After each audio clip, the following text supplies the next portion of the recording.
Hi guys, ஃபோனில் தன்னோட first லவ்வை மீட் பண்ண heroine, Japanese high school friendship, romance மட்டும் இல்லாமல் பல ட்விஸ்டோடு சேர்ந்து கடைசியில் சென்டிமெண்டலாக முடிச்ச கதை தான் 2007 ரிலீஸ் ஆன sky of love, Japanese love movie. So நான் உங்கள் லக்கி, நீங்கள் என்னோட பவர். இன்னைக்கு நான் ஜாப்பனீஸ் மூவிக்குள்ளே போகிறதுக்கு முன்னாடி கண்டிப்பாக மறக்காமல் நம்ம லக்கி அண்ட் பவர் சேனலை சப்ஸ்கிரைப் பண்ணிக்கோங்க, இந்த வீடியோவை லைக் பண்ணிக்கோங்க. வாங்க இதுக்கான மூவிக்குள்ளே போகலாம். ஓப்பனிங் சீனில் பிஸியான ரயில்வே ஸ்டேஷனில் ஒரு பொண்ணு யார்கிட்டையோ ஃபோன் பண்ணி, ஆமாம் நான் 3 நாள் லீவ் போட்டிருக்கேன், 3 நாள் நான் உங்கள் கூட தான் என்ஜாய் பண்ண போகிறேன்னு சொல்லி பேசிகிட்டு இருக்கா. அவள் வேறு யாரும் இல்லை, நம்மளோட ஹீரோயின் மீக்கா. நான் ஹீரோயினே ரெப்ரசென்ட் பண்ணுறேன். ட்ரெயினில் உட்காந்த ஹீரோயின் பாஸ்டில் நடந்ததை யோசிச்சு பார்க்குறாங்க. அந்த 2 இயர்ஸை என்னால் மறக்கவே முடியாது. அப்படி மறக்க முடியாமல் பண்ணவங்க இப்போ எப்படி இருக்காங்களோ, எங்கே இருக்காங்களோன்னு சொல்லி வானத்தை பார்த்து ஃபீல் பண்ணுறாங்க. இப்போ தான் இந்த படத்தோட பேர் போடுறாங்க, ஸ்கை ஆஃப் லவ். கட் பண்ணால் 7 வருஷத்துக்கு முன்னாடி நம்ம ஹீரோயின் லிப் கிளாஸ்லாம் போட்டு கிளாஸ்க்கு போகிறாங்க. கிளாஸ்லாம் பார்த்து அவள் ஃப்ரெண்டு டாமி, அந்த பாய் கட் பண்ணியிருக்கல அவள் தான் டாமி. என்னடி யாரை இம்ப்ரெஸ் பண்ண பார்க்குறேன்னு கேட்குறா. ஆனால் நம்ம ஹீரோயின் க்ரஷ் எல்லாம் எனக்கு யாரும் இல்லைப்பான்னு சமத்தா இருக்கா. இன்னொரு ஃப்ரெண்டு பேர் நச்சுமி. அவள் இருந்துக்கிட்டு எனக்கு ரொம்ப நாளாக பக்கத்து கிளாஸ் பையன் நசமா மேலே ஒரு கண்ணடி, வாடி போய் அவன்கிட்ட போய் நம்பர் கேட்கலான்னு நம்ம ஹீரோயினை கூட்டிகிட்டு போகிறா. காரிடரில் நசமாவை பார்த்துடுறாங்க. ஈன்னு இழிச்சிட்டு இருக்கா நச்சுமி. நேராக வந்த நசமா நம்ம ஹீரோயின்ட்ட போய் நம்பர் கேட்குறா. நம்ம ஹீரோயின் பேந்த முழிக்கிறா. பக்கத்தில் இந்த நச்சுமி தான், நம்ம 2 பேரும் நம்பர் மாத்திக்கலாமான்னு கேட்குறா. சைலண்டா நழுவியலான்னு பார்த்த ஹீரோயின் ஒரு வெள்ளை மண்டக்காரன் மேலே இடிச்சிடறான். அவனை பார்த்தா இவனுக்கு ரொம்ப பயம். பார்க்க கேங்ஸ்டர் மாதிரி இருக்கிறதுனால சாரின்னு சொல்லிட்டு ஓடிட்டா. சோகமாக வந்த நச்சுமி ஹீரோயின்ட்டு, என் நசமாக்கு உன்னே தான் ரொம்ப பிடிக்கும் போல, உன்கிட்ட தான் நம்பர் கேட்டான், என் மூஞ்சி கூட பார்க்க மாட்டேங்கிறான், நான் கஷ்டப்பட்டு அவன் நம்பர் வாங்கினேன், நீ அவனை லவ் பண்ணிடாத அப்படின்னு சொல்லி ரொம்ப கெஞ்சி கேட்குறா. அதுக்கு நம்ம ஹீரோயின், நீ 1000 கோடி கொடுத்தாலும் நான் அவனை லவ் பண்ண மாட்டேன்னு சொல்கிறா. அடுத்த நாள் காலையில் ஹீரோயின் ஸ்கூலுக்கு நடந்து போயிட்டு இருக்காங்க. அப்போ நச்சுமி வந்து ஜாயின் பண்ணிக்கிறா. ஹீரோயின் நச்சுமியை பார்த்து, என்னடி 1 கிலோ பவுடரை மூஞ்சில் கொட்டி வச்சிருக்கியா, இருக்கு எதுக்குடி இதெல்லாம் அப்படின்னு கேட்குறா. அதுக்கு நச்சுமி, நசுமோ கரெக்ட் பண்ணதாண்டி, மேக்கப் நல்லா இருக்காடின்னு சொல்லி கேட்குறா. உன் ஐலாஷஸ் தான் பேய் மாதிரி இருக்குன்னு சொல்லி நம்ம ஹீரோயின் சரி பண்ணி விட்றா. ஸ்கூல் முடிஞ்சு வீட்டுக்கு போகாமல் ஹீரோயின் ஏதோ தேடிட்டு இருக்கா. ஹீரோயினோட ஃபோனை காணும் போல. நச்சுமி ஹீரோயின் ஃபோனுக்கு கால் பண்ணி தேடிட்டு இருக்காங்க 2 பேரும். லைப்ரரியில் எங்கேயோ ஹீரோயினோட ஃபோன் சத்தம் கேட்குது. உள்ளே போய் பார்த்தா அங்கே தான் இருக்கு ஹீரோயினோட ஃபோன். ஃபோனை எடுத்த ஹீரோயின், நச்சுமி நல்ல வேலை என் ஃபோன் இங்கே லைப்ரரியில் தான் இருந்திருக்கு அப்படின்னு சொல்லி பேசுகிறா. ஆப்போசிட்டில் பேசுறது நச்சுமி இல்லை, ஒரு பையன். அந்த பையன் இருந்துக்கிட்டு நல்ல வேலை இப்போயாச்சும் ஃபோனை கண்டுபிடிச்சேன்னு பேசுகிறான். ஹீரோயின், நீ யாரு, உன் பேர் என்னன்னு கேட்குறா. அதுக்கு அவன் இருந்துட்டு, என் பேர் ஒரு சீக்ரெட்டுன்னு சொல்கிறான். அந்த பையனை நம்ம மிஸ்டீரியஸ் பாய்னே கூப்பிடுவோம். சரி அப்புறம் பார்க்கலாம் மீக்கான்னு சொல்லி ஃபோனை வச்சிடறான் அந்த பையன். ஃபோனை செக் பண்ணி பார்த்த ஹீரோயின் ஷாக் ஆகிட்டா. ஏன்னா சேவ் பண்ணி வச்சிருந்த எல்லா நம்பரும் டெலிட் ஆயிருக்கு, சென்ட் பண்ண மெசேஜும் எல்லாம் டெலிட் ஆயிருக்கு. மறுபடியும் அந்த பையனுக்கு கோவமாக ஃபோன் பண்ணி, எதுக்கு எல்லாத்தையும் டெலிட் பண்ணன்னு கேட்குறா. உனக்கு இவ்வளோ கோவம் வருமா மீக்கா அப்படின்னு சொல்லி அந்த பையன் பேச ஆரம்பிக்கிறான்.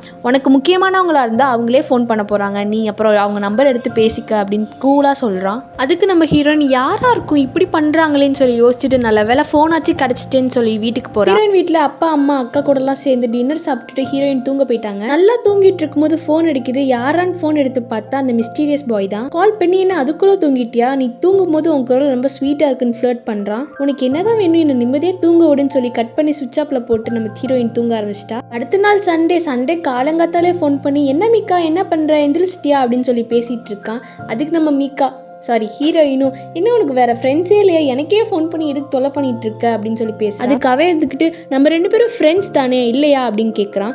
நம்ம ஹீரோயின் இருந்துட்டு, அப்படின்னா உன் பேரையாச்சும் எனக்கு தெரிஞ்சிருக்கணும்ல, அட்லீஸ்ட் உன் பேரையாச்சும் சொல்லுன்னு கேட்குறா. அவன் இருந்துட்டு, என் பேர் வந்துட்டு அப்படின்னு சொல்கிற மாதிரி வந்து, என் பேர் ஒரு சீக்ரெட் அப்படின்னு சொல்லிட்டான். அதை கேட்டு இவ காண்டாகி ஃபோனை கட் பண்ணிடுறா. அந்த நாள் நைட்டே மிஸ்டீரியஸ் பாய்கிட்ட பேசிகிட்டு இருக்கா. உன் ஐப்ரோ எப்படி இருக்கும், உன் கண் எப்படி இருக்கும், மூக்கு எப்படி இருக்குன்னு சொல்லி கேட்டு வரைஞ்சி பார்த்தா. அதுக்கு அவன் இருந்துக்கிட்டு, என்னை பார்க்கணுன்னு உனக்கு அவ்வளோ ஆசையாக இருக்கா, அதுக்குள்ளே என்னை லவ் பண்ண ஆரம்பிச்சிட்டியான்னு கேட்குறான். அப்படிலாம் இல்லை, யாருனே தெரிலன்னா ஒரு கியூரியாசிட்டியில் தான் கேட்டேங்கிறா. 2 பேரும் சேர்ந்து நிறைய பேசுகிறாங்க. உனக்கு என்ன பிடிக்கும், எனக்கு என்ன பிடிக்கும். நம்ம ஹீரோயின்லாம் பாத் டப்ல இருந்துட்டு பேசுகிறா. ஹீரோயினும் செம்மையாக அட்டாச் ஆகிட்டா போல. ஸ்கூலில் பயாலஜி ரூமில் பேய் இருக்கும் உனக்கு தெரியுமா அப்படின்னு கேட்குறா. அதுக்காகவே இருந்துக்கிட்டு, என்ன இவ்வளோ சில்லியாக இருக்கு, க்யூட்டாக இருக்குது அப்படின்னு சொல்லி சிரிக்கிறான். நம்ம ஹீரோயினும், எப்படியோலாம் நீ யார், எப்படி இருப்ப அப்படின்னு சொல்லி கேட்க பார்க்குறா. ஆனால் அவன் மூச்சு கூட விட மாட்டேங்கிறான். அது ஒரு சீக்ரெட்னே சொல்லி மனுப்புறான். காண்டான ஹீரோயின் ஹேர் ட்ரையரில் ஒரு சவுண்ட் வரும்ல, அதை அப்படியே ஃபோனில் வச்சு காட்டி வெறுப்பேத்துறா. இன்னைக்கு நீ உன் பேரை மட்டும் சொல்லலைன்னா நான் இன்னைக்கு ஃபோனே வைக்க மாட்டேன்னு சொல்லி பேசிக்கிட்டே இருக்கா. ரொம்ப நேரம் கெஞ்சினதுக்கப்புறம் ப்ளீஸ்ப்பா சொல்லுப்பான்னு கெஞ்சினதுக்கப்புறம் சொல்கிறான். வெளியே திரும்பி பாரு, வானத்தை பாருன்னு சொல்கிறான். பெட்ஷீட் எடுத்து வானத்தை பார்த்தா விடிஞ்சிருச்சு. ஒரு நாள் நைட் ஃபுல்லாக பேசியிருக்காங்க. வானத்தில் பார்த்தா ராக்கெட் போகும்போது புகை விட்டுட்டே போகல, அது அப்படியே லைனாக இருக்குல்ல, அதை தான் சொல்லியிருக்கான். இவனும் அதை ஃபோட்டோ எடுத்துக்கிறா.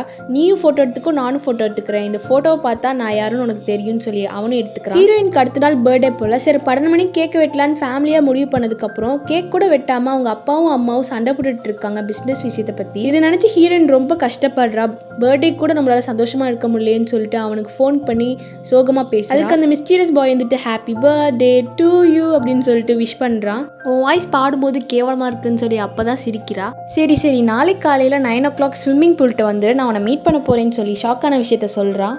அடுத்த நாள் காலையில் ஸ்கூலில் நட்சுமிட்ட பயங்கரமாக மேக்கப்லாம் போட்டு ஹீரோயின் தயாராகிறாங்க இந்த மிஸ்டீரியஸ் மேனை பார்க்க.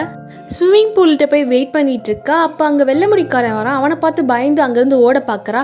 அப்போ அவன் இருந்துட்டு மீக்கா நில்லு, நான் தான் அந்த பையன் சொல்கிறான். அதை கேட்ட இவ நீ தான் அந்த பையனா, அவனா இருக்க முடியாது, அவன் சாஃப்டாக பேசுவான், கண்டிப்பாக அது நீயா இருக்க முடியாதுன்னு ஓட பார்க்குறா. அப்போ அவன் இருந்துக்கிட்டு ஃபோட்டோ காமிக்கிறான், அந்த ராக்கெட் ஃபோட்டோ. இதை பார்த்தாச்சு நம்புறியா, நான் தான் அந்த பையன் மீக்கா அப்படின்னு சொல்கிறான். அதுக்கு நம்ம ஹீரோயின் இருந்துட்டு இல்லை அது நீயா இருக்க முடியவே முடியாதுன்னு சொல்லிட்டு அங்கேருந்து தெரிச்சு ஓடிடுறா. பாவம் நம்ம ஹீரோ அந்த பூங்கத்தை வச்சுட்டு பாவமாக அங்கே நின்றுட்டுருக்காரு. அன்றைக்கி ஈவினிங் ஹீரோயின் ஸ்கூலை விட்டு வீட்டுக்கு போயிட்டுருக்காங்க. போகிற வழியில் நம்ம ஹீரோ தோட்டத்தில் ஏதோ பண்ணிகிட்ருக்காரு. என்ன பண்ணுறாருன்னு பார்த்தா காலையில் ஹீரோயின்ட்டு கொடுத்த பூவை வந்து நட்டு வச்சிட்ருக்காரு. செத்து போயிருமேன்னு சொல்லிட்டு ஃபர்டிலைசர்லாம் போட்டு நட்டு வச்சிட்ருக்காரு. செடிக்கு நல்லா தண்ணி பாய்ச்சிட்டு மேலே தண்ணி அடிக்கிறாரு. அப்போ அடிக்கும்போது நல்லா ரெயின்போ அழகாக வருது. அதை பார்த்துட்டு மீக்கா இதான் உன்னோட பர்த்டே கிஃப்ட், ஹாப்பி பர்த்டே மீக்கா அப்படின்னு சொல்லி நம்ம ஹீரோயினுக்கு விஷ் பண்ணுறாரு. பார்க்க தான் கொஞ்சம் கேங்ஸ்டர் மாதிரி இருக்கா, ஆனால் கொஞ்சம் நல்லாவே தான் போல அப்படின்னு நம்ம ஹீரோயினும் மனசிறங்கி வராங்க. அடுத்த நாள் கிளாஸில் இருக்கும்போது ஹீரோயினுக்கு டெக்ஸ்ட் பண்ணுறாரு, இந்த மாதிரி வா வெளியே போகலாம், இங்கே கிளாஸ் போர் அடிக்குதுன்னு சொல்கிறாரு. நம்ம ஹீரோயினும் சரி வெளியே தான் போய் பார்ப்போமேன்னு சொல்லி டீச்சர்கிட்ட எக்ஸ்கியூஸ் மீ டீச்சர், எனக்கு வயிறு கொஞ்சம் சரியில்லாமல் இருக்குது, நான் மெடிக்கல் ரூம் போவான்னு போய் சொல்லிட்டு வெளியே போகிறாங்க. ஆனால் நம்ம டாமியும் அச்சுமையும் கரெக்டாக கண்டுபிடிச்சிடுறாங்க. போய் சொல்லிட்டு எங்கே போகிறா தெரிலையே அப்படின்னு சொல்லி பார்க்குறாங்க. அது எப்படின்னா என்னைய பற்றி உனக்கு தெரியும், உன்னைய பற்றி எனக்கு தெரியும், நம்மளை பற்றி இந்த ஊருக்கே தெரியுங்கிற கதை தான். ஸ்கூலை கட்டடிச்சிட்டு 2 பேரும் சைக்கிளில் ஸ்பீடாக போயிட்டு இருக்காங்க. பின்னாடி ஹீரோயின் கதறிட்டு இருக்காங்க, எப்பா மெதுவாக போப்பா, எங்கள் வீட்டுக்கு நான் ஒரே பொண்ணுங்கிற மாதிரி கதறிட்டு இருக்காங்க. ஆனால் ஹீரோ அதை கேட்காம ஸ்பீடாக தான் போயிட்டு இருக்காரு. எங்கே போகிறாங்கன்னு பார்த்தா ஹீரோவோட வீட்டுக்கு தான் வந்திருக்காங்க. அங்கே வெளியே நின்ற ஹீரோவோட சிஸ்டருக்கு ஹீரோ வந்து ஹீரோயினை இன்ட்ரடியூஸ் பண்ணி வைக்கிறாங்க. ஹீரோவும் ஹீரோயின்ட்டு இந்த ட்ரிங்க் தான்ப்பா இருக்குது, அட்ஜஸ்ட் பண்ணிக்கோன்னு சொல்லி கொடுக்குறாரு. சரிவா ஃபோட்டோ எடுக்கலான்னு ஹீரோ ஃபோட்டோ எடுக்க ட்ரை பண்ணுறாரு. பார்த்தா அவங்க 2 பேரோட கண்ணு மட்டும் தான் அதில் கிளிக் ஆயிருக்கு. ஹீரோயின் பார்த்து சிரிக்கிறாங்க, எப்போ உனக்கு ஒரு ஃபோட்டோ கூட எடுக்க தெரிலன்னு சொல்லி சிரிக்கிறாங்க. க்ளோஸாக இருந்ததுனால ஹீரோயினை கிஸ் பண்ணிடுறாரு. 2 பேரும் ஒன்றா இருக்காங்க. ஹீரோயின் அங்கேருந்து கிளம்பலான்னு பார்க்கும்போது தூக்கத்தில் ஹீரோ ஏதோ வளர்றாங்க. சக்கி என்னை விட்டு போயிடாதுன்னு வேற ஒரு பொண்ணோட பேர் சொல்கிறாங்க. வீட்டுக்கு போயிட்டு இருக்கும்போது ஹீரோ வந்து ஹீரோயினுக்கு மெசேஜ் பண்ணுறாரு, சாரி டயர்டில் தூங்கிட்டேன், வீட்டுக்கு பத்திரமா போயிட்டியா அப்படின்னு கேட்குறாரு. ஹீரோயின் அதுக்கு மீக்கா யாரும் உன்னோட எக்ஸ் கேர்ள் ஃப்ரெண்டான்னு கேட்க டெக்ஸ்ட் பண்ணுறா. அப்புறம் என்ன நினச்சான்னு தெரில, டெலிட் பண்ணிட்டு உன்னை நம்பலாமான்னு மெசேஜ் போடுறா. அதுக்கு ஹீரோவும் என்னை நான் தாராளமாக நம்பலாம், நான் நல்ல பையன் மெசேஜ் பண்றாரு.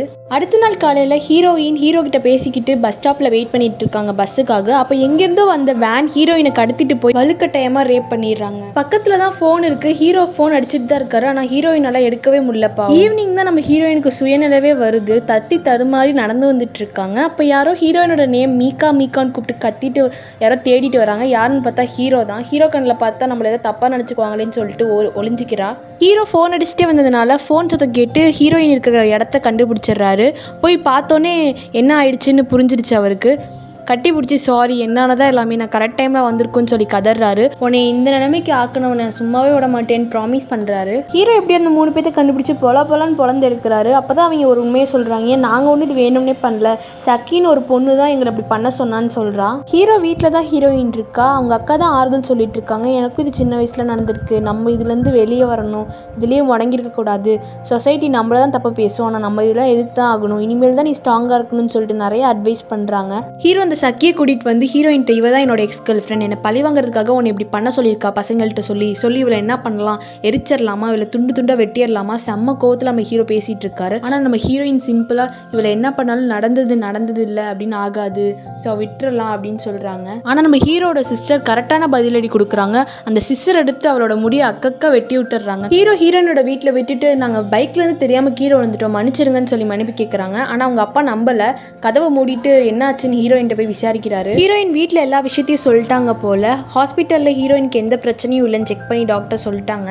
ஹீரோயின் அம்மா ஹீரோயின்ட்ட ஒன்ட்ட பிடிச்சதே இதாம்மா ஹானஸ்டி, இவ்வளோ நடந்திருக்கு நீங்கள்கிட்ட சொன்னதே பெரிய விஷயம், இந்த விஷயத்துலேருந்து எப்படியாச்சும் நீ வெளியே வந்துடணுமான்னு சொல்லிட்டு ரொம்ப கஷ்டப்பட்டு அட்வைஸ் பண்ணுறாங்க. ஹீரோயின் ஒரு வாரம் கழிச்சு ஸ்கூலுக்கு போகலான்னு முடிவெடுத்திருக்காங்க. அப்போ ஹீரோ கால் பண்ணி வெளியே ஜன்னல்லேருந்து எட்டி பாருன்னு சொல்கிறாங்க. எட்டி பார்த்தா ஹீரோ அங்கே தான் நிற்கிறாரு. 2 பேர் சேர்ந்து எங்கேயோ போகிறாங்க. ஹீரோயின்ட்டு இதான் எனக்கு உலகத்துலேயே பிடிச்ச ஃபேவரட் பிளேஸ், சின்ன வயசில் என்னை எல்லோரும் புலி பண்ணுறப்போ நான் இங்கே தான் வந்திருப்பேன், இந்த இடம் தான் எனக்கு ஆறுதல் கூறும், இந்த இடம் தான் எனக்கு ஸ்ட்ராங் ஆச்சு, அதனால தான் உன்னையும் கூட்டிகிட்டு வந்தேன், நீயும் ஸ்ட்ராங் ஆகணும்னு சொல்லிட்டு அந்த இன்ஸ்டன்ட்லேருந்து வெளியே கொண்டு வர பார்க்குறாரு. லவ்லியாக கிஸ் பண்ணலான்னு பார்க்குறப்போ ஹீரோயின் பயப்படுறாங்க. அந்த இன்ஸ்டன்ட்லேருந்து இவங்க 2 பேத்துக்குள்ளே கேப் வந்துடுச்சு. எந்த பசங்களை பார்த்தாலும் ஹீரோயின் பயப்படுறாங்க. இதை புரிஞ்சுக்கிட்ட ஹீரோ டாப்பிக்கை சேஞ்ச் பண்ணுறாரு. சின்ன வயசில் எல்லோரும் நான் ஒரு ஆறு மாதிரி ஓடிக்கிட்டே இருப்பேன்னு சொல்லுவாங்க, ஆனால் எனக்கு ஆறாக இருக்க பிடிக்கல, ஒரு வானமாக இருந்தேன்னா எப்பயுமே உன்னை பார்த்துக்கிட்டே இருப்பேன், உன்னை பாதுகாத்துட்டே இருந்திருக்கலாம்ல அப்படின்னு சொல்லி அந்த இன்சிடென்ட் நினச்சி ஃபீல் பண்ணுறாங்க. அந்த இன்சிடென்ட்னால இவங்க 2 பேத்துக்கும் நடுவில் கேப் வந்துடுச்சு. கட் பண்ண அடுத்த நாள் ஸ்கூலில் ஹீரோயின் நடந்து போயிட்டு இருக்கும்போது ஸ்கூல் குரூப்பில் ஏதோ மெசேஜ் வருது. ஹீரோயினுக்கு நடந்த அந்த இன்சிடென்ட் பற்றி, ஹீரோயின் தப்பானவ, இவளுக்குலாம் இப்படி தான் ஆகணும்னு சொல்லிட்டு ஸ்கூலில் யாரோ தப்பான மெசேஜ் பரப்பி விட்டுட்டு இருக்காங்க. ஹீரோயின் கிளாஸ் போடாமேன்னு போனால் அங்கே இருக்க போர்ட்லையும் ஹீரோயின் தப்பானவ அப்படி இப்படின்னு தப்பாக எழுதி போட்டிருக்காங்க. இதை பார்த்து ஹீரோயின் ஷாக் ஆகி நிற்கிறா. நட்சுமி ஓடி வந்து எல்லா கிளாஸ்லையும் இது எழுதியிருக்காங்க, நான் போய் அழிச்சிட்டு வரேன்னு ஓடி. ஹீரோக்கு இந்த விஷயம் தெரிய வந்து வேகமாக ஓடி போய் கோவமாக போர்டில் இருக்கிறதெல்லாம் அழிச்சிட்டு இந்த மாதிரி யார் பண்ணீங்களோ உங்களை நான் சும்மா விட மாட்டேன்னு மிரட்டிட்டு வரான். ஹீரோயினுக்கு கிளாஸ்லேயும் போயிட்டு டஸ்டரை வாங்கி எல்லாத்தையும் அழிச்சிட்டு கோவமா இவ என் கேர்ள் ஃப்ரெண்ட், இவள்கிட்ட யாராச்சும் இப்போ வம்பு பண்ணீங்க உங்களை எல்லாத்தையும் கொண்டு போட்டுருவேன்னு சொல்லிட்டு மிரட்டிட்டு ஹீரோயினை கூப்பிட்டுட்டு லைப்ரரி போகிறான். லைப்ரரிக்கு வந்த ஹீரோயின் ஹீரோ மேலே இருக்க டஸ்டெல்லாம் க்ளீன் பண்ணிவிட்டு சாரி கேட்குறாங்க. நீயும் என்னை தப்பாக தான் நினைப்பேன்னு நினச்சிருந்தேன், அதனால தான் இத்தனை நாள் உங்க கூட ஒழுங்காக பேசாமல் இருந்தேன், சாரின்னு சொல்லிட்டு சீக்கில் கிஸ் பண்ணுறாங்க. எப்படியோ 2 பேத்துக்கும் நடுவில் இந்த மனஸ்தாபம் போயிடுச்சு. அங்கேயே 2 பேரும் ஒன்றா இருக்காங்க. ஹீரோயின் ஹை ஸ்கூல் முடிக்க இன்னும் 3 இயர்ஸ் இருக்குது. அதில் ஃபஸ்ட் இயர் முடிஞ்சிருச்சு. எல்லோரும் ஒரு ஆனுவல் டே மாதிரி கொண்டாடுறாங்க. அங்கே நம்ம ஹீரோயின் நட்சுமி நசாமாலாம் சேர்ந்து ஃபோட்டோ எடுத்துக்கிறாங்க மெமரிஸாக. ஆனுவல் ஹாலிடேஸில் வீட்டில் ஹீரோயின் டின்னர் சாப்பிட்டுட்டு இருக்கும்போது வாமிட் வர மாதிரி இருக்குது. எல்லோரும் ஹாஸ்பிட்டல் போய் செக் பண்ணி பார்க்கலான்னு போய் ஹாஸ்பிட்டலில் செக் பண்ணி பார்க்கும்போது ஹீரோயின் ப்ரெக்னெண்ட்டாக இருக்காங்கன்னு தெரிய வருது. சரி இந்த விஷயத்தை ஹீரோட்ட சொல்லுவோன்னு தங்கி ஹீரோயினும் விஷயத்த சொல்கிறாங்க. நான் உன்னால் ப்ரெக்னெண்ட்டாக இருக்கேன்னு சொல்கிறாங்க. இதை கேட்ட ஹீரோ அங்கேருந்து தலை தெறிக்க ஓடிடுறாரு. நம்ம தப்பான ஆளை சூஸ் பண்ணிட்டோமோன்னு ஹீரோயின் கோவமாக இருக்காங்க. ஹீரோ இனிமேல் எங்கே வரப்போகிறான்னு அங்கேருந்து ஹீரோயின் கிளம்ப பார்க்கும்போது ஹீரோ ஓடி வந்து நம்ம இந்த குழந்தைய கண்டிப்பாக வச்சுக்கலாம், அவனை நல்லா பார்த்துக்குவேன், நம்ம குழந்தையும் நல்லா பார்த்துக்குவேன்னு ப்ராமிஸ் பண்ணுறாரு. 2 பேரும் சேர்ந்து வெட்டிங் ரிங்காக பர்ச்சேஸ் பண்ணுறாங்க. அந்த வெட்டிங் ரிங்கை நம்ம ஹீரோட ஃபேவரட் பிளேஸான அந்த புல்வெளி இருக்குல்ல, அந்த பிளேஸில் 2 பேரும் மாற்றிக்கிறாங்க. ஹீரோயின்ட்ட நான் என் குழந்தைய அப்படி பார்த்துக்குவேன் இப்படி பார்த்துக்குவேன், என் கேட்குறதெல்லாம் வாங்கி கொடுப்பேன், கவலைப்படாத, நம்ம அப்பா அம்மாட்ட பெர்மிஷன் வாங்கலான்னு ப்ராமிஸ் பண்ணுறாரு. ஃபஸ்ட்டு 2 பேரும் பெர்மிஷன் கேட்க ஹீரோ வீட்டுக்கு தான் போயிருக்காங்க. அங்கே போயிட்டு ஹீரோ என்னால் வந்து மீக்கா ப்ரெக்னெண்ட்டாக இருக்கா, நான் அந்த குழந்தைய வச்சுக்கலாம், நாங்கள் 2 பேரும் முடிவு பண்ணியிருக்கோம், இனிமேல் ஸ்கூல் போகாமல் ஏதாச்சும் ஜாப் போய் நான் வந்து மீக்காவை பார்த்துக்கலான்னு முடிவு எடுத்திருக்கேன். அவங்க அப்பா அம்மாட்ட பேசுகிறாரு. அவங்க அப்பா அம்மாவும் நீ எடுத்த முடிவில் நீ உறுதியாக இருந்தானா எங்களுக்கு ஒன்றும் பிரச்சனை இல்லைன்னு சொல்லி ஓகே சொல்லிடுறாங்க. ஹீரோயினை வெளியே வரும்போது ஹீரோ அம்மா ஹீரோயினை நிப்பாட்டி, அதாவது ஹீரோயினோட ஃபியூச்சர் மாமியார் ஹீரோயின் நிப்பாட்டி காஃப் போட்டு இனிமேல் தான் பத்திரமா இருக்கணும் சரியான்னு சொல்லிட்டு 2 பேத்தையும் பார்த்து சிரிச்சிட்டு போகிறாங்க. அடுத்து வில்லங்கமே நம்ம ஹீரோயின் வீட்டில் தான். 2 பேரும் ஹீரோயின் வீட்டுக்கு போயிட்டு நோட்டீஸ் பண்ணிங்களா நம்ம ஹீரோட ஹேர் கலர் வந்து சேஞ்ச் ஆயிருக்கு, மாமனார் மாமியார்ட்ட நான் ரொம்ப நல்ல பையன் அப்படிங்கிற மாதிரி சொல்கிறார் போல இந்த கலர் சேஞ்சிங் மூலமாக. ரொம்ப தலை வணங்கி ஹீரோயினோட அப்பா அம்மாட்ட பேசுகிறாரு. நான் ஹீரோயினை நல்லா பார்த்துக்குவேன், ஸ்கூல் இனிமேல் போவேனான்னு முடிவு பண்ணியிருக்கேன், நான் வேலை செஞ்சு மீக்காவை பார்த்துக்க போகிறேன்னு சொல்லிட்டு அங்கே சொன்ன அதே அளவுக்கு தான் இங்கே சொல்கிறாங்க. ஆனால் ஹீரோயினோட அப்பா அம்மா கீழே இறங்கி வர மாதிரி தெரியல, மூஞ்சி தூக்கி வச்சுட்டு தான் உட்காந்துருக்காங்க. இதை பார்த்தா ஹீரோ வெளியே போயிட்டு நீங்கள் ஒத்துக்க வரைக்கும் நான் இங்கேருந்து போக மாட்டேன்னு போகிறாரு. மீக்கா பார்த்த ஹீரோ பக்கத்தில் வந்துட்டு எப்படியாச்சும் நான் உன்னை கல்யாணம் பண்ணிக்குவேன், நம்ம குழந்தைய நம்ம 2 பேரும் சேர்ந்து நல்லா வளர்ப்போம்னு சொல்லிட்டு ப்ராமிஸ் பண்ணுறாரு. அதுக்கு நம்ம ஹீரோயின் குழந்தையெல்லாம் அப்புறம் பார்த்துக்கலாம், குழந்தை இப்போ தான் வளர்ந்துட்டு இருக்கு, முதல்ல உங்களை பார்த்துக்கோங்க, பனி கொட்டுது, முதல்ல வீட்டுக்கு போங்கன்னு சமாதானப்படுத்துறாங்க. ஸ்கூலில் டாமியும் நட்சுமியும் ஹீரோயினை வா கிறிஸ்மஸ் பார்ட்டிக்கு கொண்டாடலாம் ஈவினிங் வரியான்னு கேட்குறாங்க. ஆனால் நம்ம ஹீரோயின் இல்லை நான் ஹீரோ கூட தான் கொண்டாட போகிறேன்னு சொல்லிட்டு சிரிச்சுட்டு வெக்கப்பட்டு வேற போகிறாங்க. ஹீரோவும் சொன்ன மாதிரி ஸ்கூலுக்கு போகாமல் ஹீரோயினுக்காக வேலை பார்க்குறாரு போல வெளியே. ஹீரோயின் போயிட்டு இருக்கும்போது ஹீரோட 4 ஃப்ரெண்ட்ஸ் வந்து பேசணும்னு வந்து நிற்கிறாங்க. அதுலேருந்து ஒரு பொண்ணு வந்து நீ வந்து ஏன் அவனை லவ் பண்ணி, அவன் தகுதிக்கு ஒன்றுமே இல்லை, நான் தான் அவனை லவ் பண்ணும், ஒன்னால தான் அவன் ஸ்கூலுக்கும் வரதில்லைன்னு சொல்லி நம்ம ஹீரோயினை படிக்கட்டுலேருந்து கீழே தள்ளி விட்டுறா. அதுக்கு நம்ம ஹீரோயினும் எந்திரிச்சு உன்னை எப்பவுமே அவன் லவ் பண்ண மாட்டான், நீ அவனை மறக்கிறது உனக்கு தான் நல்லதுன்னு சொல்லிட்டு அங்கேருந்து போயிடுறா. இந்த பொண்ணு நம்ம ஹீரோ ஒன் சைடாக லவ் பண்ணியிருப்பா போல. இந்த பொண்ணை விடுங்க, நம்ம ஹீரோயினோட ப்ரெக்னெண்ட்டாக இருந்தால் கீழே வேற விழுந்துட்டா என்னங்க போகுதுன்னு தெரியல. இப்போ அடுத்த சீனில் ஹீரோவும் ஹீரோயினும் கிறிஸ்மஸ் ஈவினிங்கை செலிப்ரேட் பண்ணிட்டு இருக்காங்க. அப்போ ஹீரோயின் குழந்தையோட ஸ்கேன் ஃபோட்டோ எடுத்து ஹீரோட்ட காமிக்கும் போது ஹீரோ அதுக்கு நம்ம குழந்தை எவ்வளோ குட்டியாக இருக்குது பார்த்தியா, இந்த குட்டி குழந்தைக்கு நான் வாங்கி வாங்கியிருக்கேன்னு சொல்லிட்டு எடுத்து காமிக்கிறாரு. என்ன வாங்கியிருக்கான்னு பார்த்தா குழந்தைங்களுக்குலாம் வின்டர் சீசனில் கையில் ஒன்று போட்டு விடுவோம்ல, ஹேண்ட் க்ளவுஸ், அந்த சாக்ஸ் மாதிரி இருக்குமே, அது வாங்கியிருக்காரு. 2 வாங்கியிருக்காரு. ப்ளூ கலரில் ஒன்று, பிங்க் கலரில் ஒன்று வாங்கியிருக்காரு. என்னன்னு கேட்டால் நம்ம குழந்தை என்ன குழந்தைன்னு தெரில, அதனால் 2 வாங்கியிருக்கேன்னு சொல்லிட்டு கொடுக்குறாரு. நம்ம ஹீரோயினும் இந்த உலகத்திலே பெஸ்ட்டு அப்பா போல நீங்கள் அப்படின்னு சொல்லிட்டு 2 பேரும் ஜாலியாக சிரித்து பேசிகிட்டு இருக்காங்க. அப்போ அந்த இடத்துல சடனாக ஹீரோயினுக்கு வயிறு ரொம்ப வலிக்க ஆரம்பிச்சிருச்சு. என்னன்னு தெரில. ஹீரோ தான் ஹீரோயினை போய் ஹாஸ்பிட்டலில் அட்மிட் பண்ணுறாரு. கட் பண்ண ஹாஸ்பிட்டலில் ஹீரோயினோட அப்பா அம்மா ஹீரோயின் எந்திரிக்கிறதுக்காக வெயிட் பண்ணிட்டு இருக்காங்க. ஹீரோயின் எந்திரிச்சோடனே அவங்க அம்மா மெதுவாக போய் குழந்தை இறந்துருச்சு மீக்கா, குழந்தை நம்மளை விட்டு போயிடுச்சு மீக்கான்னு சொல்லி அழுகுறாங்க. ஹீரோயின் தாங்க முடியாமல் கதறி கதறி அழுகுறாங்க. அந்த இடத்துல நம்ம ஹீரோ தான் காணோம், எங்கே போனாருன்னு தெரில. ஹீரோயின் டிஸ்சார்ஜ் ஆகும்போது ஹீரோ எங்கே வந்து ஓடி வராரு. பக்கத்தில் ஹீரோயின்ட்ட வந்து சாரி மீக்கா, நான் கோயில் போயிருந்தேன், குழந்தைக்கு எதுவும் ஆகக்கூடாதுன்னு சொல்லிட்டு நான் வேண்டிட்டு இருந்தேன் மீக்கா, அதான் லேட் ஆயிடுச்சுன்னு சொல்லி சாரி கேட்குறாரு. மீக்கா அழுதுட்டு நம்ம குழந்தை நம்மளை விட்டு போயிடுச்சுன்னு அழுகுறாங்க. அங்கேயே 2 பேரும் கட்டி பிடிச்சி அழுதுட்டு இருக்காங்க பாவம். ஹீரோயின் ரிஜெக்ட் பண்ணப்போ ஹீரோ அந்த பூவை வந்து செத்து போயிடக்கூடாதுன்னு ஒரு இடத்துல வந்து நட்டு வச்சார்ல, அந்த இடத்துல ஒரு பொம்மை மாதிரி செஞ்சு ஹீரோ வாங்கிட்டு வந்த க்ளவுஸ் அங்கே வச்சு அஞ்சலி செலுத்துறாங்க. அது மட்டும் இல்லாமல் ப்ராமிஸ் பண்ணிக்கிறாங்க, என்ன நடந்தாலும் ஒவ்வொரு வருஷமும் டிசம்பர் 24 இதே மாதிரி நம்ம அஞ்சலி செலுத்தணும்னு 2 பேரும் ப்ராமிஸ் பண்ணிக்கிறாங்க. காலங்களும் அப்படியே ஓடுது. வின்டர் சீசனாக இருந்தது சம்மர் சீசனாகவும் ஆகுது. குழந்தைக்காக தானே ஹீரோ வந்து ஸ்கூலுக்கு போகாமல் வேலைக்கு போயிட்டு இருந்தாரு. இப்போ குழந்தைய இறந்ததுனால ஸ்கூலுக்கு வருவாருன்னு சொல்லிட்டு ஹீரோயின் வந்து ஹீரோ கிளாஸில் போய் பார்க்குறாங்க. அங்கே நசுவமா தான் இந்த மாதிரி ஹீரோ வரதே இல்லை ஸ்கூலுக்குன்னு சொல்கிறான். இதை கேட்ட ஹீரோயின் மெசேஜும் பார்க்குறது இல்லை, ஃபோனும் எடுக்கிறது இல்லை. ஏன் தான் ஸ்கூலுக்கு வராமல் இருக்கான்னு தெரியலையேன்னு சொல்லிட்டு சோகமாக ஹீரோட வீட்டில் போய் ஹீரோட அக்காட்ட கேட்குறாங்க. ஹீரோட அக்கா அதுக்கும் வீட்டுக்கும் சரியாக வரதில்லை, அவன் எங்கே இருக்கானே தெரியல, அந்த குழந்தை இன்சிடென்ட்லேருந்து அப்படி தான் இருக்கான், என்னன்னு தெரியலையே அப்படின்னு சொல்கிறாங்க. ஹீரோயினும் சோகமாக அங்கேருந்து போகிறா. மாடிக்கு வந்த ஹீரோவோட அக்கா, நீ எத்தனை நாள் அவள்கிட்ட ஓடி ஒளிய போகிறேன்னு தெரில, அவள்கிட்ட விஷயத்த சொல்லி நீ முடிச்சுட பாரு அப்படின்னு சொல்கிறாங்க. என்ன விஷயம் தெரில, ஹீரோ ஏன் இப்படி போய் சொல்கிறாரு ஹீரோயின்ட்டுன்னு தெரில. ஹீரோயின் படிச்சுட்டு இருக்கும்போது நட்சுமி கால் பண்ணி ஹீரோவோட பார்ட்டிக்கு என்ன ட்ரெஸ் நீ போட போகிற அப்படின்னு கேட்குறா. இன்னும் ஹீரோவோட பார்ட்டியா அப்படின்னு ஹீரோயின் கேட்கும்போது, ஆமாண்டி ஹீரோ வந்துட்டு சொல்லலையான்னு சொல்கிறா. ஹீரோயினும் இல்லடி நீ சொல்லியிருந்தா நான் மறந்துட்டேன்னு சொல்லி சமாளிக்கிறா. ஆனால் ஆக்சுவலாக ஹீரோ வந்து அவன் வீட்டில் பார்ட்டி நடக்கிறத பற்றி ஹீரோயின்ட்டு ஒன்றுமே சொல்லலை. ஹீரோயினும் ஹீரோவோட பார்ட்டிக்கு போகிறா. அங்கெல்லாம் குடிச்சு குத்தாட்டமாக இருக்காங்க. ஹீரோ வந்து ஒன்றுமே நடக்காத மாதிரி, வாங்க வாங்க இவங்க தான் என்னோட கேர்ள் ஃப்ரெண்ட் மீக்கா அப்படின்னு சொல்லிட்டு எல்லாருக்கும் இன்ட்ரடியூஸ் பண்ணி வைக்கிறாங்க. ஹீரோயின் ஒரு வார்த்தை பேசல ஹீரோட்ட. பார்ட்டியில் எல்லார்ட்டையும் பேசிக்கிட்டு குடிச்சிட்டு அவங்களும் ஜாலியாக தூங்கிட்டாங்க. நைட்டில் ஃபேஸ் வாஷ் பண்ணலான்னு எந்திரிச்சு ஃபேஸ் வாஷ் பண்ணிட்டு ரூம்குள்ளே போகலான்னு பார்க்குறாங்க. அப்போ ஹீரோ வேற யாரோ பொண்ணு கிஸ் பண்ணுறதை பார்த்து அங்கேருந்து அழுதுகிட்டே ஓடுறாங்க.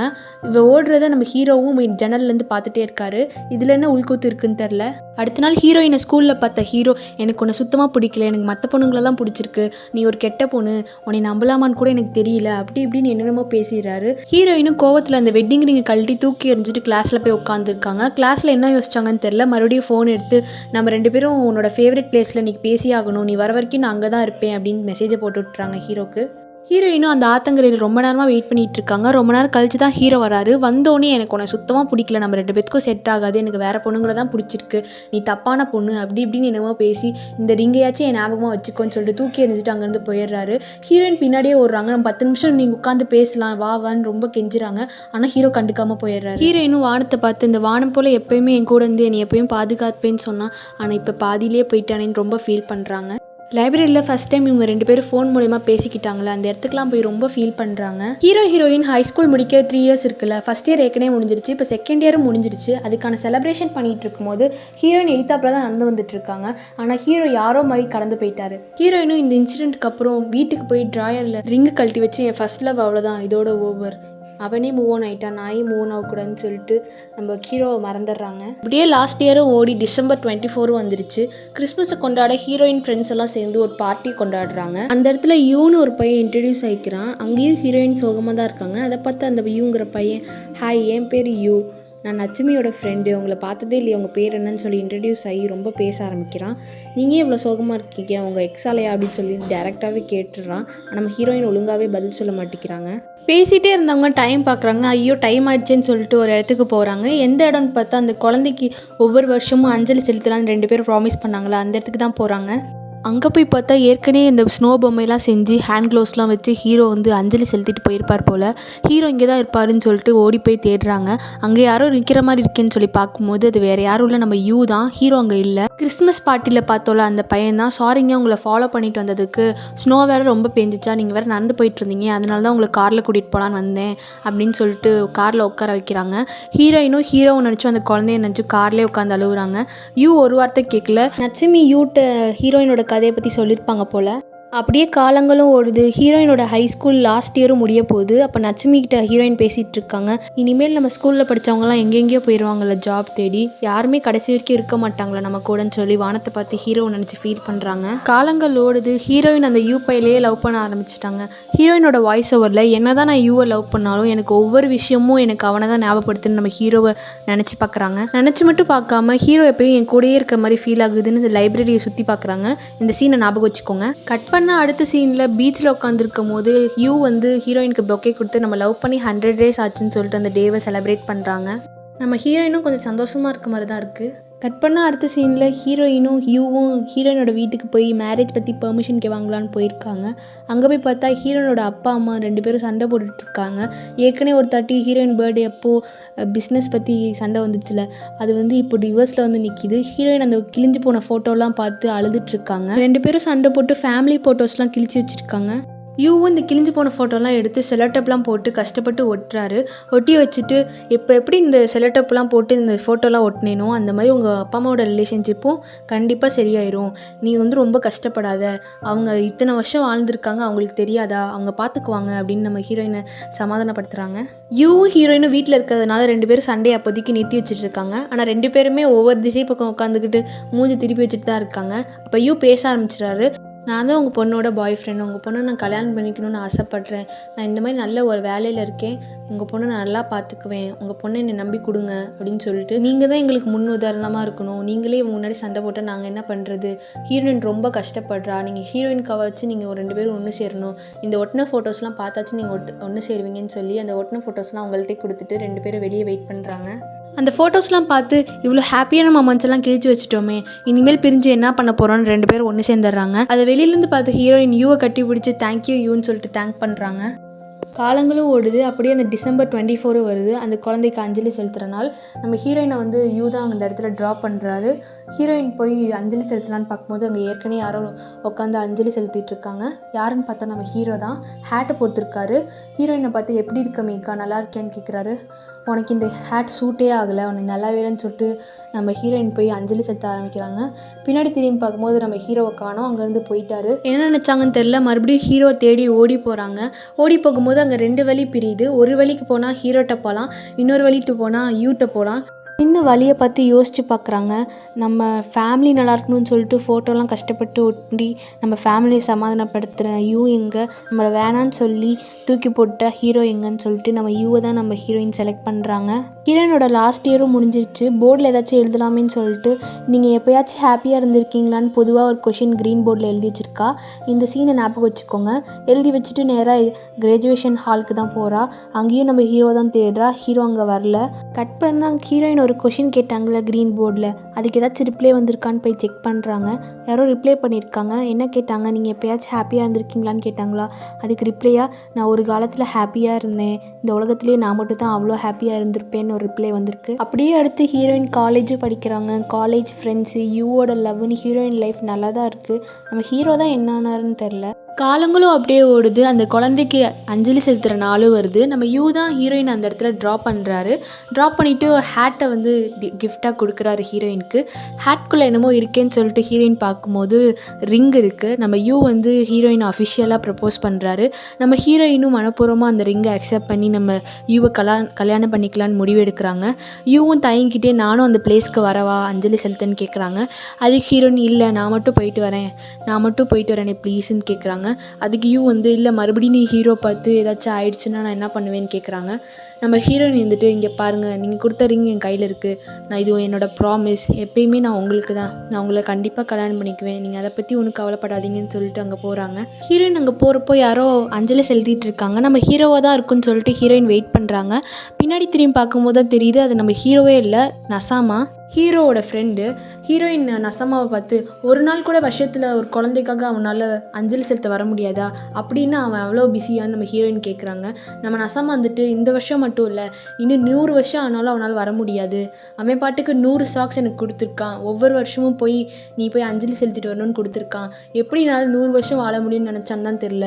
100 வருஷமும் நான் இங்கே வந்து அஞ்சலி செலுத்தணும்னு எனக்கு ஒரு பொறுப்பு இருக்குது அப்படின்னு சொல்கிறான். அதுக்கு ஹீரோயின் வந்துட்டு ஏன் அவனால் வர முடியாது, ஏன் வர முடியாதுன்னு கேட்குறாங்க. அதுக்கு நசமா வந்துட்டு நான் முதலே உன்கிட்ட சொல்லியிருக்கணும், ஆனால் ஹீரோ தான் உன்கிட்ட சொல்லக்கூடாதுன்னு சொல்லிட்டான். ஹீரோக்கு ஹைஸ்கூல் செகண்ட் இயர்லேருந்தே அவனுக்கு கேன்சர் வந்தது அவனுக்கு தெரியும். உன்கிட்ட சொன்னால் நீ ரொம்ப கஷ்டப்படுவ, அவன் இறந்ததுக்கப்புறம் நீயும் இறந்து போயிடுவேன்னு சொல்லிட்டு தான் உன்னை வேணும்னே பிரேக்கப் பண்ணான். நசாமா சொல்ல ஹீரோயின் திங்க் பண்ணி பார்க்குறாங்க. ஹீரோயின் பார்க்குற மாதிரி வேற ஒரு பொண்ணை கிஸ் பண்ணது, இல்லாத பொல்லாத சொல்லி பிரேக்கப் பண்ணது, கிராஜுவேஷன் டே அப்போ வராதது, லாஸ்ட்டாக ஹீரோவை பார்த்தப்போ கூட ஹீரோ ஒரு ஹேட் போட்டிருந்தார்ல. ஏன் போட்டிருந்தாருனா அவர் கேன்சர் வியாதிக்காக மொட்டை அடிச்சிருந்திருப்பாரு, அதனால தான் ஹேட் போட்டு வந்திருப்பாரு. எல்லாத்தையும் யோசிச்சு பார்க்குறாங்க ஹீரோயின். ரொம்ப நேரம் கழிச்சு அந்த பிளேஸ்க்கு வந்து ஹீரோயினை பார்க்குறாரு. ஹீரோயின் வந்து 1 மணி நேரமாக அங்கேயே தான் உட்காந்துருப்பாங்க போல். என்னாச்சு மீக்கா, இவ்வளோ நேரம் இங்கேயே உட்காந்து என்ன பண்ணுறேன்னு கேட்குறாங்க. அப்போ மீக்கா ஒரே வார்த்தை தான் சொல்கிறாங்க, நான் ஹீரோவை பார்க்கணும், நான் இப்போயே பார்க்கணும், அவன் எப்படி இருக்கான் ஏது இருக்கான்னு தெரில, நான் இப்போயே அவனை போய் பார்க்கணும், எனக்கு அவன் தான் வேணும்னு இதையே திருப்பி சொல்லிட்டு இருக்காங்க. யூக்கும் புரிஞ்சிருச்சு அவளால் ஃபஸ்ட் லவ்லேருந்து மீள முடியலன்னு சொல்லிட்டு. அதனால ரொம்ப கஷ்டப்பட்டு நீ போ மீக்கா, உன் ஃபஸ்ட் லவ் தான் உன்னால் மறக்க முடியலன்னா பரவாயில்ல, எனக்கு இவ்வளோ கஷ்டப்பட்டு என் கூட இருக்கணும்னு உனக்கு அவசியம் இல்லை, நீ அவனை போய் பாருன்னு சொல்லிட்டு நம்ம விட்டு கொடுத்துட்றாரு. அந்த வெட்டிங் ரிவ்யூயும் கோவமாக தூக்கி வீசிடுறாரு. பாவம் இந்த செகண்ட் லீட்ஸ்லாம். கடைசியில் இவங்க நிலைமை இப்படி தான் ஆகுது. ஹீரோயின் ஹாஸ்பிட்டல் வந்து ஹீரோவை பார்த்து நான் உன்னை ஈஸியாக மறந்துடுவேன் நீ நினச்சிட்டல, என் லவ் நீ எப்படி நினைக்கலாம், நீ தான் என் ஃபர்ஸ்ட் லவ், உன்னை எப்படி நான் மறப்பேன்னு சொல்லிட்டு கட்டி பிடிச்சி அழுகுறாங்க. நான் எப்பயும் உன் கூட தான் இருப்பேன்னு சொல்லி அழுகுறாங்க. ஹீரோயின் சேர்ந்துட்டாங்கன்னு சந்தோஷப்படுறதா இல்லை ஹீரோ கேன்சர் இருக்குன்னு வருத்தப்படுறதானே தெரில. ஹீரோ வேணான்னு சொல்லிட்டு ரிங்கை கழட்டி ட்ராயரில் வச்சாங்களே, அதை எடுத்து போட்டுக்கிட்டு எப்பயுமே ஹீரோக்கு நான் தான், எனக்கு ஹீரோ மட்டும்தான் சொல்கிறாங்க. டே ஃபுல்லாக ஹீரோ கூட ஹாஸ்பிட்டலில் தான் இருக்காங்க. என்னதான் ஹீரோயின் நல்லதுக்காக ஹீரோயினை பிரேக்கப் பண்ணாலும் நம்ம ஹீரோ வந்துட்டு ஒவ்வொரு நாளும் ஹீரோயினை தான் நினச்சிட்டு இருக்காங்க. இப்போ கூட பாருங்கள், ஹீரோயினை வந்து திருட்டுத்தனமாக ஃபோட்டோ எடுத்துகிட்டு இருக்காரு. ஹீரோயின் வாய்ஸ் ஓவரில் இந்த மாதிரி சொல்கிறாங்க, லவ்வர்ஸ் கூட ஊர் சுற்றுறது மட்டும் லவ் கிடையாது, அவங்க உடம்பு முடியாமல் இருக்கிறப்போ அவங்க கூடயே இருந்து அவங்கள பார்த்துக்கிட்டு அவங்கள ஒவ்வொரு நிமிஷமும் சிரிக்க வைக்கிறதும் லவ் தான் சொல்கிறாங்க. இப்போ நான் அடுத்த சீனில் வீட்டில் ஹீரோயின் எல்லாத்துக்கிட்டையும் இன்ஃபார்ம் பண்ணிகிட்டு இருக்காங்க. இந்த மாதிரி ஹீரோ கேன்சர் இருக்குது, 3 மாதம் தான் உயிரோட இருப்பான், அது வரைக்கும் நான் அவங்க கூட வந்து சந்தோஷமாக இருக்கணும்னு ஆசைப்படுறேன்னு சொல்கிறாங்க. அவங்க ஃபேமிலியும் அதுக்கு அப்ஜெக்ஷன் தெரிவிக்கல. ஹீரோவை நல்லா பார்த்துக்கிறது, டெய்லி கோயிலுக்கு போயிட்டு ஏதாச்சும் மிராக்கள் நடந்துடாத கடவுளேன்னு கண்மூடித்தனமாக வேண்டுறாங்க. எங்கேயாச்சும் அவுட்டிங் போகலாமேன்னு சொல்லிட்டு ஹீரோயினும் பிளான் பண்ணுறாங்க. சைக்கிளில் எங்கேயாச்சும் போயிட்டு வரலான்னு சொல்லிட்டு. ஹீரோ வந்து நானே ஓட்டுறேங்கிறாங்க. இல்லை நானே உன்னை வச்சு ஓட்டிடுவேன்னு சொல்லிட்டு தடுமாறி ஹீரோவை கூட்டிகிட்டு போகிறாங்க. எங்கே போகிறாங்கன்னு பார்த்தா அவங்க லவ் மலர்ந்த இடத்துக்கு தான் போகிறாங்க, அந்த லைப்ரரிக்கு தான் போகிறாங்க. அங்கே போயிட்டு ஹீரோயின் லாஸ்ட் இயரில் ஒரு கொஷின் எழுதுனாங்களே க்ரீன் போர்டில், அதை எடுத்துகிட்டு இந்த கொஷினுக்கு நீ தானே ஆன்சர் பண்ணன்னு ஹீரோவை கேட்குறாங்க. ஹீரோவும் ஆமாம் நான் தான் ஆன்சர் பண்ணி உனக்கு எப்படி தெரியும்னு கேட்குறாங்க. ஹீரோயின் எதுக்கு, ஏன்னா அந்த கொஷினை கேட்டதே நான் தான் அப்படின்னு சொல்கிறாங்க. என்ன கொஷின் கேட்டிருப்பாங்கன்னா, நீங்கள் எப்போயாச்சும் ஹாப்பியாக இருந்திருக்கீங்களா அப்படின்னு கேட்டிருப்பாங்க. அதுக்கு ஆன்சர் வந்து ஆமாம் நான் ஒரு தாட்டி ஹாப்பியாக இருந்திருந்தேன் அப்படின்னு ஒரு ஆன்சர் வந்திருக்கும். ஹீரோ சொல்கிறாரு இல்லை நான் இப்போ ஹாப்பியாக இருக்கேன்னு சொல்லிட்டு அதை அழிச்சிட்டு நான் இப்போ ஹாப்பியாக இருக்கேன்னு எழுதுறாரு. கட் பண்ண 2 பேரும் ஹீரோவோட ஃபேவரட் பிளேஸில் தான் உட்காந்துருக்காங்க, சாப்பிட்டுட்டு இருக்காங்க. அப்போ ஹீரோயின் வந்து ஹீரோட்ட நம்ம 2 பேரும் கல்யாணத்தில் ஏதாச்சும் சடங்கு பண்ணுவாங்கள்ல, அதை இப்போ பண்ணி பார்ப்போமா, எனக்கு ஆசையாக இருக்குன்னு கேட்குறாங்க. அப்போ ஹீரோவும் என்னையே பண்ணக்கூடாது பண்ணலாமேன்னு சொல்லிட்டு ஹீரோயினுக்கு பூலேயே கிரீடம்லாம் செஞ்சு மாட்டி விட்றாரு. அழகாக இருக்குது. 2 பேரும் நான் உனக்கு கல்யாணம் பண்ணிக்க எனக்கு மனப்பூர்வமாக சம்மதம், உனக்கு சம்மதமானு கேட்குறாங்க. எனக்கும் சம்மதம் சொல்லிட்டு மறுபடி 2 பேரும் கல்யாணம் பண்ணுறவன் நினச்சி பண்ணிகிட்ருக்காங்க. அப்போது அந்த செகண்டே ஹீரோவால் தாங்க முடியல, அந்த பக்கம் போய் அழுதுட்ருக்காரு. என்னால் முடியல, நான் ஒன்று விட்டு போகிறோன்னு நினச்சாலே என்னால் முடியல, நான் வாழணும்னு எனக்கு ஆசையாக இருக்குதுன்னு ரொம்ப அழுகுறாங்க. ஹீரோயின் கட்டி பிடிச்சி நம்ம 2 பேரும் ஒன்று சேருவோம், கடவுள் அப்படிலாம் எதுவும் பண்ண மாட்டார், ஏதாச்சும் மிராக்கிள் நடக்கும்னு இன்னும் நம்பிக்கை சொல்லிகிட்டு இருக்காங்க. கட் பண்ண ஹாஸ்பிட்டலில் ஹீரோ வந்து ஹீரோயின்ட்டு ஒன்று கேட்குறாரு, நான் செத்து போனால் எப்பயுமே வானத்துலேருந்து உன்னை பார்த்துக்கிட்டே இருப்பேன் அப்படின்னு கேட்குறாரு. நம்ம ஹீரோயின் அதுக்கு ஓகே நீ பார்த்துட்டு இருந்தனா நீ என்ன மூடில் நீ இருக்கன்னு எப்படி நான் கண்டுபிடிக்கிறது, ஒருவேளை சன்ரைஸாக இருந்தால் நீ ஹாப்பியாக இருக்குன்னு அர்த்தம், சன் செட்டாக இருந்தால் நீ வந்து என்னை சைட் அடிச்சிட்ருக்கான்னு அர்த்தம், மழை பெஞ்சால் நீ அழுதுட்ருக்கன்னு அர்த்தம், இப்படி நான் இப்படி வச்சு தான் உன்னை நான் பார்க்க போகிறேன்னு சொல்லிட்டு ஹீரோயின் பேசிகிட்டு இருக்காங்க. பேசிகிட்டு இருக்கும்போது நர்ஸ் வந்து ஸ்கேனுக்கு டைம் ஆயிடுச்சுன்னு சொல்லிட்டு ஹீரோவை கூட்டிகிட்டு போக பார்க்குறாங்க. அப்போ ஹீரோ வந்து கேமரா கொடுத்து எனக்காக இதை மட்டும் பிரிண்ட் எடுத்துகிட்டு வரியான்னு ஹீரோயின்ட்டு கொடுக்குறாங்க. ஹீரோயினும் அதை வாங்கிட்டு ஹீரோ ஒரு மாதிரி பார்க்குறாங்க. ஹீரோ வந்துட்டு நான் ஸ்கேன் எடுத்துகிட்டு போயிட்டு வரதுக்குள்ளே நீ டக்குன்னு பிரிண்ட் போட்டு வந்துடு மீக்கான்னு சொல்லிட்டு சிரிச்சிட்டு போகிறாரு. ஹீரோயின் பிரிண்ட் போட்டு வெளியே வரும்போது ஹீரோவோட அக்கா வந்து ஹீரோயினுக்கு ஃபோன் பண்ணுறாங்க. ஹீரோயின் பயந்துக்கிட்டே ஃபோன் எடுக்கிறாங்க. ஃபோன் எடுத்தோடனே அவங்க அக்கா அழுதுகிட்டே டக்குன்னு வா மீக்கா, ஹீரோ வந்து ரொம்ப சீரியஸாக இருக்கான், ஓடி வா மீக்கான்னு சொல்கிறாங்க. ஹீரோனும் வேகமாக ஓடி போகிறாங்க ஹீரோ எப்படியாச்சும் பார்த்துடணும்னு சொல்லிட்டு. ஆனால் தடுக்கி கீழே விழுந்துடுறாங்க. கையில் இந்த ஃபோட்டோஸ்லாம் கீழே விழுந்துருது. அப்போ தான் பார்க்குறாங்க எல்லா ஃபோட்டோஸ்லையும் ஹீரோயின் மட்டும் தான் இருக்காங்க. இதை பார்த்துட்டே ஹீரோவோட அக்காவுக்கு ஃபோன் பண்ணுறாங்க. வீடியோ கால் பண்ணி ஹீரோட்ட காமிக்க சொல்கிறாங்க. அவங்களும் ஹீரோட்ட காமிக்கிறாங்க. ஹீரோயின் கத்துறாங்க, எந்திரி எந்திரி ஹீரோ, எந்திரி ப்ளீஸ் எந்திரி, நீ இல்லாமல் என்னால் இருக்க முடியாது, நீ தானே சொன்ன நம்ம கல்யாணம் பண்ணணும், நிறைய குழந்தை பார்த்துக்கணும்னு சொன்னியே, எந்திரி எந்திரின்னு சொல்கிறாங்க. ரொம்ப நேரம் கழித்து நம்ம ஹீரோவும் மெதுவாக கண் விழிக்கிறாரு. கண் முழிச்சோடனே சொன்ன ஃபஸ்ட்டு வார்த்தை எனக்காக ஒரு தடி சிரிமிக்கான்னு சொல்கிறாங்க. நிலமையை புரிஞ்சுக்கிட்ட ஹீரோயின் கஷ்டப்பட்டு சிரிக்கிறாங்க. அதை பார்த்துட்டே நம்ம ஹீரோவும் இறந்து போகிறாரு. ஹீரோட ஃபியூனரல் முடிச்சுட்டு வந்த ஹீரோயினோட அம்மா இது வந்து ஹீரோட அக்கா வந்துட்டு கொடுக்க சொன்னாங்க, ஹீரோ தான் வந்துட்டு கொடுக்க சொல்லி சொன்னானா அப்படின்னு ஒரு டைரியை கொடுக்குறாங்க. அந்த டைரி எடுத்துகிட்டு அவன் இல்லாமல் நம்ம வாழ்ந்து என்ன பண்ண போகிறோன்னு சொல்லிட்டு பிரிட்ஜிலேருந்து கீழே குளித்து சூசைட் பண்ணலான்னு பார்க்குறாங்க. அப்படி பண்ணும்போது எங்கேருந்தோ வந்து புறாவை பார்த்து பயந்து மறுபடியும் உள்ளே வந்துடுறாங்க. இப்போ வானத்தை பார்த்துட்டு இன்னும் நீ என்னை சைட் அடிச்சுட்டு தான் இருக்கல்ல, என்னை காப்பாற்றணும்னு நீ நினைக்கிறல, நான் வாழணும்னு நீ நினைக்கிறல, உனக்காகவே நான் வாழுவேன்னு சொல்லிட்டு ஒரு நல்ல முடிவு எடுக்கிறாங்க. அந்த டைரியில் ஒரு அழகான ஃபேமிலி ட்ராயிங். அது மட்டும் இல்லாமல் டெய்லி ஹீரோயின் என்னென்ன பண்ணுறாங்களோ ஹாஸ்பிட்டலில் அதையே வரி வரியாக எழுதியிருக்காங்க. ஒவ்வொரு வரியிலையும் மீக்கா மீக்கா மீக்கான்னு தான் எழுதியிருக்காங்க. இதுலேருந்து தெரியுது கடைசி மூச்சு இருக்க வரைக்கும் ஹீரோ வந்து மீக்காவை மட்டும்தான், அதாவது நம்ம ஹீரோயினை மட்டும் தான் நினச்சிட்டு இருந்திருக்காரு. கட் பண்ணால் ப்ரெசென்ட்டில் ஹீரோயின் ஹீரோக்கு ஒரு க்ளவுஸ், இறந்து போன குழந்தைக்கு ஒரு க்ளவுஸ் எடுத்துகிட்டு போய் அஞ்சலி செலுத்த போகிறாங்க. வெளியே ஸ்கையில் இருக்க சன்செட்டை பார்த்து இப்போயும் நீ என்னை சைட் அடிச்சுட்டு தான் இருக்கல அப்படின்னு சொல்லிட்டு, இப்போயுமே உனக்காக நான் வாழ்ந்துட்டுருப்பேன் இந்த பூலோகத்தில், எனக்காக நீ இந்த மேல்லோகத்தில் வாழ்வேன் நம்பிக்கையோடு இந்த படத்தை முடிக்கிறாங்க. இதே மாதிரி நிறையா அதர் லாங்குவேஜ் லவ் ட்ராமா பார்க்க கண்டிப்பாக மறக்காமல் நம்ம லக்கி அண்ட் பவர் சேனலை சப்ஸ்கிரைப் பண்ணிக்கோங்க. Bye bye.